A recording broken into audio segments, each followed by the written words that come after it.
I forgot I was muted there. And we are back! Continuing on our long series of PvZs. We are started with a PvZ, we continue with a PvZ, we had another PvZ, and another PvZ, and we're going to conclude with a PvZ.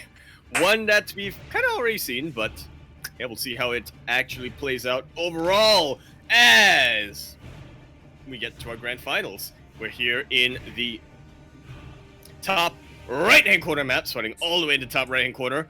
The Blues player coming out of the land of Hong Kong. He is going to be representing himself as he is currently teamless. We have, with a 1-point advantage in this best of 5, GogojOey. And spawning in the bottom left-hand corner of 2000 Atmospheres LE, we have the Australian Protoss. He is purple, representing Team Mindfreak. He's been able to take down every single Zerg player before him, except for his opponent. Can he do it here in the grand finals? It is Pezz.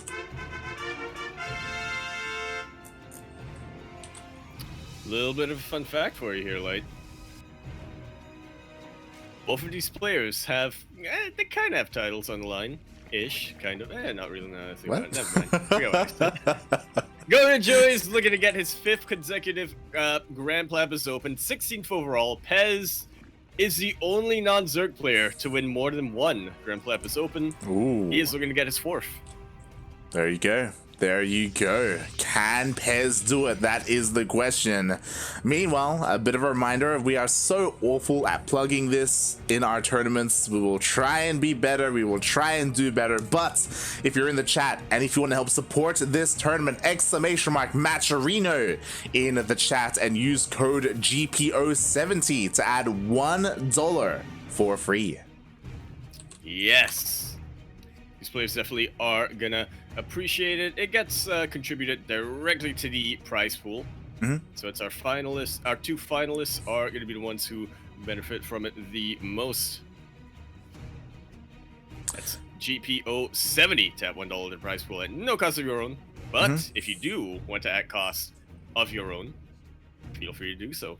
Yeah, you definitely can if you wish. So we still have plenty of codes left. We still have 10 codes. So make sure to use up those codes to help support the tournament, the players, the scene, the Ducklings, anyone and everyone, as we are diving into game number 1 of these grand finals, and Pezz going for the Twilight Council opening.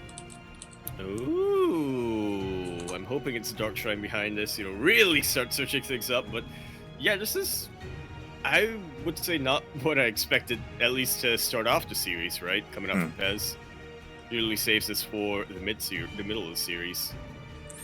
Yeah, very interesting that he decided to go for this in the beginning, as there we go. Glaive Adepts. Glaives are on the way. Glaive Adepts are coming out here for Pezz. And GogojOey hasn't seen this yet, but the Overlord is on the way.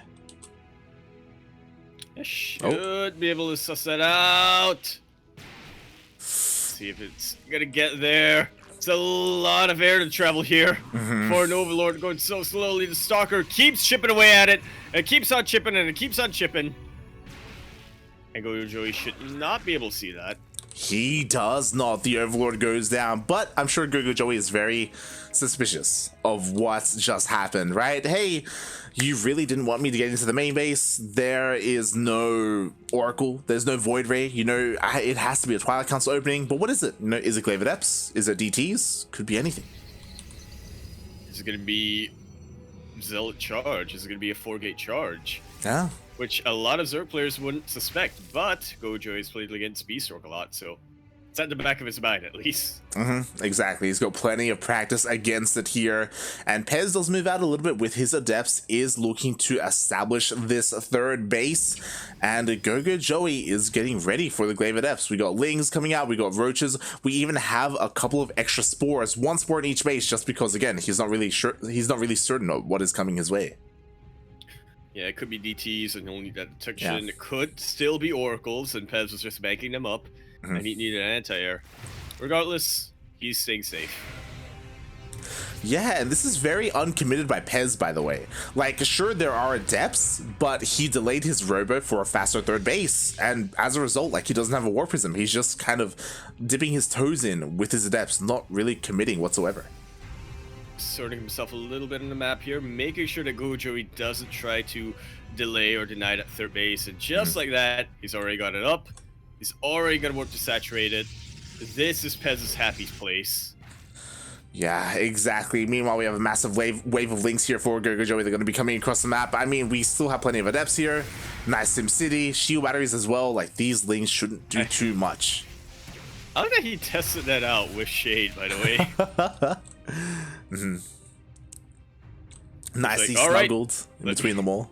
Yeah. Let me check out my list here. Test the SimCity I just built.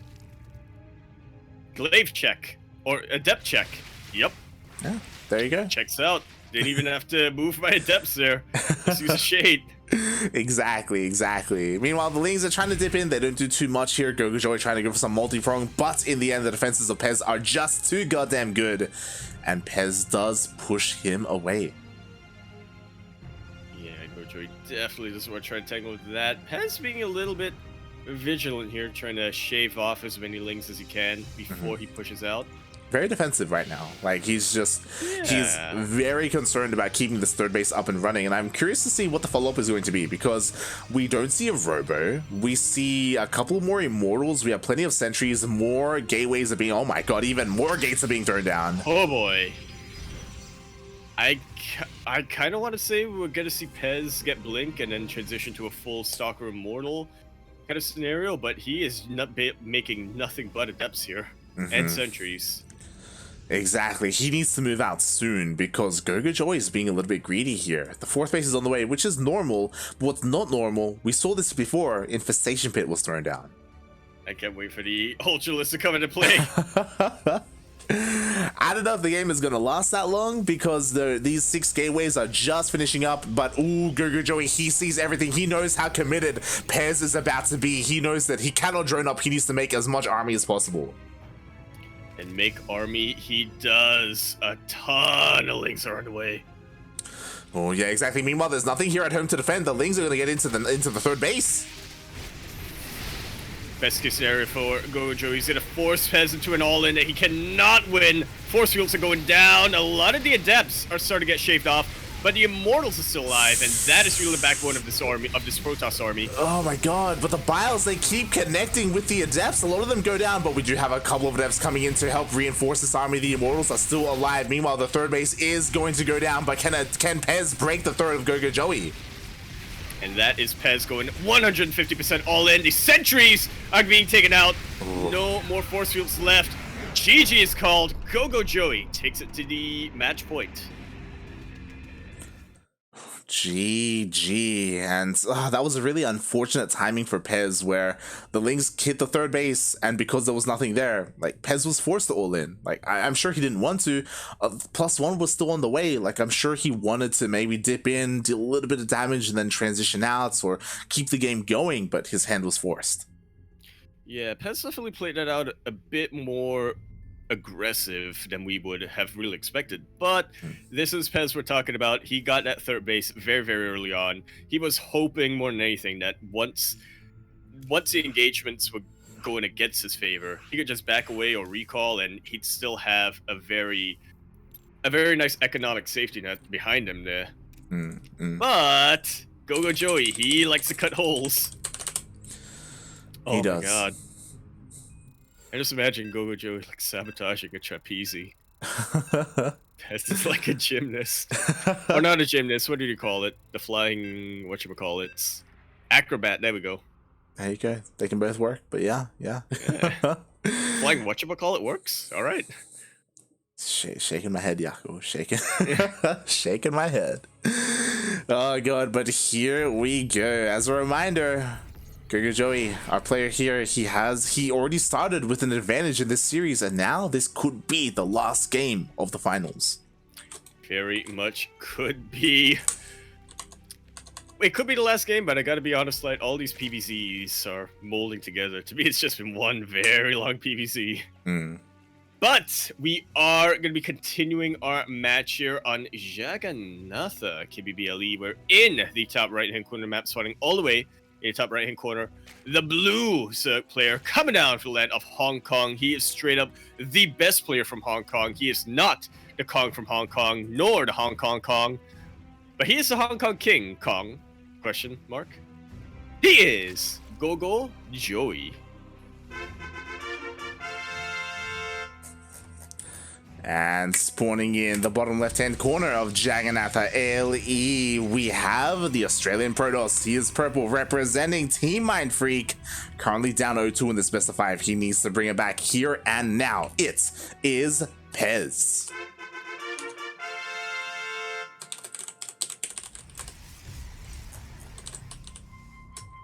Yeah, get that matcherino in the chat. We are using code GPO70. Got $1 to the prize pool today. Ooh, that's we are. And bit of an interesting opener. Pezz did deny the natural base of GogojOey, so making things a little bit awkward here. Could commit to those Glaive Adepts once again. Yeah, it's definitely a lot. It's definitely a lot more awkward to defend here on Jagannatha when you're forced to take an unnatural second base like that. Against Glaive Adepts, that is, but I don't know, I'm not sure if I can really see Pezz doing that again. Maybe he will, because he was saying that he wanted to just use this as an opportunity to practice, right? For ANZ champs, that is what Pezz is focusing most of his practice and his energy on. So I don't see Pezz really deviating too much, but he's not just practicing his Glaive Adepts. We've seen him practice his Oracle builds. We've seen him practice his Void Race as well. A lot of different things he's trying to get in. A lot of things he's trying to refine before Saturday. Exactly, like he has seen his builds work, and he's also seen them fail, right? Succeed and fail, and that's important because he can see what weaknesses his build has, or what weaknesses his play overall has as well. He can try and tighten up for this weekend in case Crimson is better prepared than some of his opponents. On top of that, I'm sure he also wants to win this tournament, and he has taken games and series from GogojOey in the past. Even earlier today, you know, he went to the ace match against GogojOey, but at least here in the finals, GogojOey has a pretty substantial lead in this series. Yeah, to say the least. Ooh, meanwhile, this Overlord will go down, but it will go far enough to spot the Robo. Yeah, he was hoping GogojOey was able to click on that, but honestly, he should have a bit of an inkling of what's to come. If it wasn't a Void Ray coming out to prismatic alignment down that Overlord, it's got to be something involving a Twilight Council. So GogojOey's just getting ready with that Roach Warren. Definitely. Roach Warren is on the way. The links come out across the map. We're going to try and test to see if a third base is in the works for Pezz. As we can see, that is not the case, as 2 more gateways finish up here for Pezz, looking to go for his Glaive Adepts. Ooh, interesting. Even throwing down a second pylon. Yeah, I thought it was a full wall for a sec, but yeah, not quite. Just a little bit awkward to move around the pylons. Yeah, he's just getting ready to make sure that Lings don't go for a bit of a run by. And GogojOey, he's already preparing, mate. Like, Roaches are on the way, Spine is on the way at the third. Sitting pretty. One thing he really has to watch out for is that Warp Prism Pezz has been doing a bit of multi-prong with his Adept openings, so yeah, just needs to make sure he has eyes at the dark corners of his main base. That he does. Meanwhile, we do have more Adepts being morphed in. This is pretty interesting, by the way. Pezz actually immediately starts in an Immortal. Like, he's already working on the follow-up. Like, he's not looking to, like, overcommit with these Adepts. 10 steps ahead. You'll love to see it. Or 1 step ahead, I suppose. Yeah. Yeah, it's like he knows that these Glaive Adepts aren't going to win him the game. He knows that GogojOey is going to be able to defend against this, so he's just getting ready for the next step. Speaking of able to defend against this, GogojOey felt it in his bones, immediately sent the Zonelings to defend the main. Exactly, they were already in position. Meanwhile, 5 gates are being thrown down here for Pezz. So Pezz is transitioning into a massive 2 base all-in. Not even bothering with a third base this time because he knows that GogojOey's just gonna take it out. Investing every single one of his minerals, his gas, and his energy, his APM, into this massive 2-base all-in push. Oh god, exactly. Meanwhile, the Lings go for a counterattack. He confirms, hey, there is no third base here. GogojOey knows that a big push is coming. Lack of third is a massive tell. Will he catch these Adepts as they move out? He's already getting his Lings in position to go for a flank once he spots the opportunity. Exactly. Meanwhile, we have stack defense. The Spore even moves up forward to help deny or zone out that War Prism. Pezz, he does make it up the ramp. There's nothing but Adepts and Immortals, exactly what you need against Lings and Roaches, but does he have them in high enough numbers? Oh god, that is the question. The Biles are landing. They do not hit the War Prism. Up. Oh, a little too late there. Yeah, just a little bit. You know what? A lot of the Lings, they already went down, and now the Adepts are pushing on forward. We did have another massive warp in on that from that War Prism. And these Roaches and Ravagers don't have much of a buffer. GogojOey is still scrambling in defense over here. He is making a ton of units. You gotta give him that, but they're not quite positioned. No, they are not, but there's a lot of Roaches here. They're doing a very good job at buffering. There are only 2 Immortals behind this, and he commits to the Shade. That he does. Trying to take out as many units as he can, but if you're not committing to the Shade, kind of boxes these Adepts in. The War Prism got taken out. I thought it was from a Bell, but it was from a Queen, and that was it. GG, GogojOey will win his 5th consecutive Grand Platypus Open.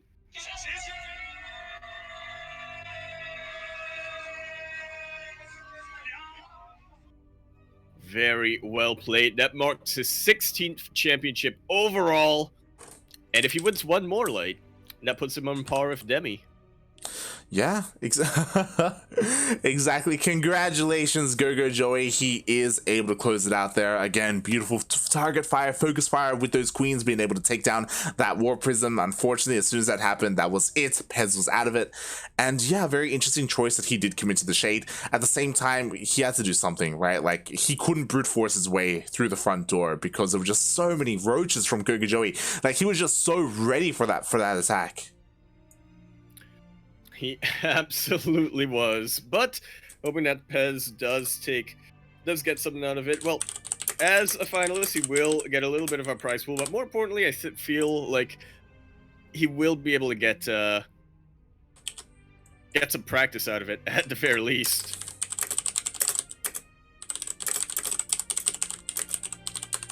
Again, most of his attention is not on the players here, not on the Zergmuta Triangle, but on the old man. Yeah. About Crimson. Not at all, mates. Oh my god. But yeah, GG, well played. Congratulations. I mean, honestly, Pezz had an amazing run today. He took down so many good players. He took down Demi, he took down Ender, he went to the ace match against GogojOey in the upper brackets.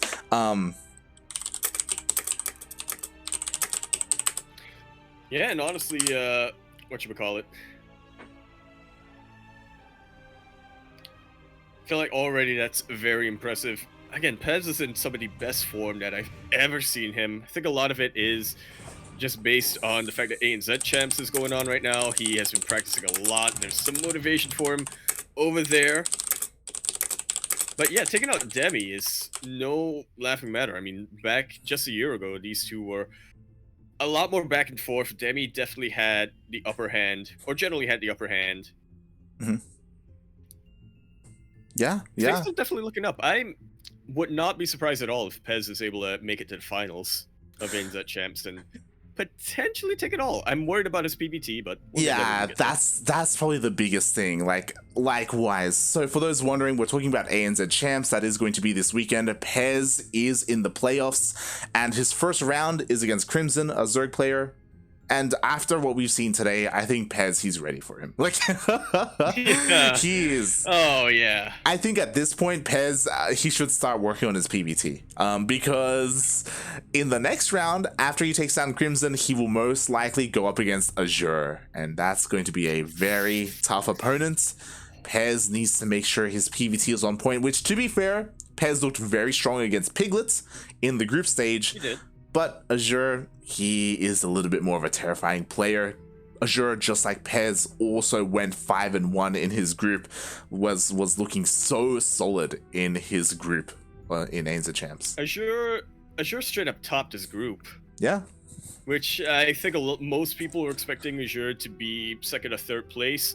He made it out number 1, beating out Seether. That's crazy, mate. That's crazy. Mate. Yeah, the only player who could beat Azure was Oreo. Oh, that's right. Man. Feels bad, man. Yeah. Yeah. Orio's like just one map off. Oh god. But yes, GG. Congratulations to our players as we quickly update the challenge bracket with the score. Also, again, as a reminder, !matcherino in the chat. We still have a couple of codes left, so you can use them up to help us and help out the players. Yeah, they revamped Matcherino now. They did. You don't have to memorize the codes no more. Just click claim code. And it will add that $1 to the prize pool at no cost of your own. Nice. Beautiful change there by Matcherino. Again, the new page was striking to me. I was like, oh my god, it's so much darker than I'm used to. Change. I don't like it. I think I can get used to this UI. Yeah, it reminds me of the Battlefly. It's not a bad UI. It does. Like, this isn't a bad UI, so, you know, I can get used to this. I've seen worse. Listen. And with that, we Challenge.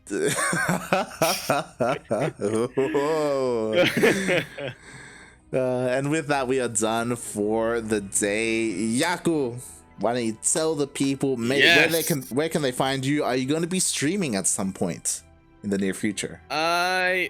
I want to stream this week. I want to do at least one Final Fantasy stream, but honestly, I don't know if that's gonna happen. That's fair. I just feeling it tonight, you know.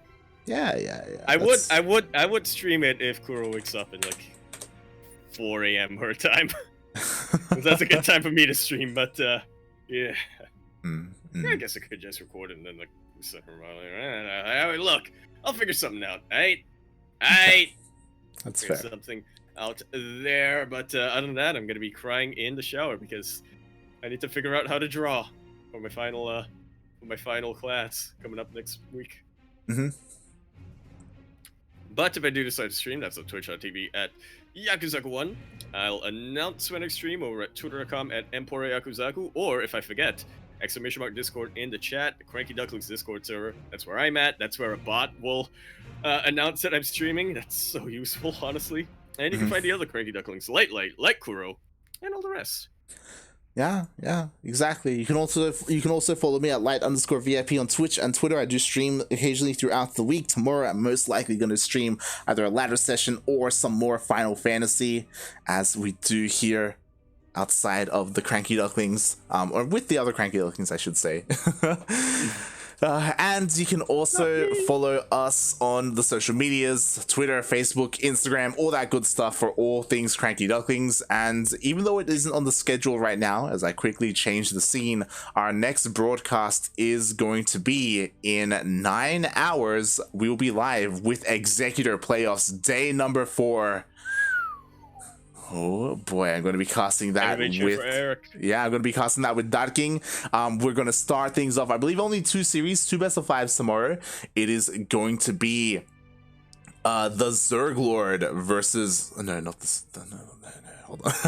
It is going to be Terran versus Shakti, and the winner of that series up against Eric. So 2 best of 5s, and then the grand finals will be the winner of all of that up against Kelazur on Monday. And when you say the winner of all that, you mean Eric, right? Oh yeah. Oh god. So of course. feel like Eric versus Kelliser is becoming more and more of a common thing. We need to make it a common thing, mate. The Battle of Brazil, mate. We really do, yeah. Mm. Los Praquinhas, los Brasilianos. Oh, no, Yeah. Portuguese. Yeah. Brasileiros. Ah, Brasilianos. La Jaguar. Oh god, I'm gonna leave before we get cancelled. Thanks everyone for watching. We will see you in 9 hours. And again, shout out to... I might wake up for that, potentially. Ooh. Or at least towards the end of that, maybe. But it's only 2 best of 5s, Yeah. Yeah, unfortunate. If Not it was a long. longer broadcast, I'd probably be up for the middle of that. Yeah, it does start pretty early for the Southeast Asia. But thanks everyone for watching, and we'll see you tomorrow. Bye! Ciao! Bella.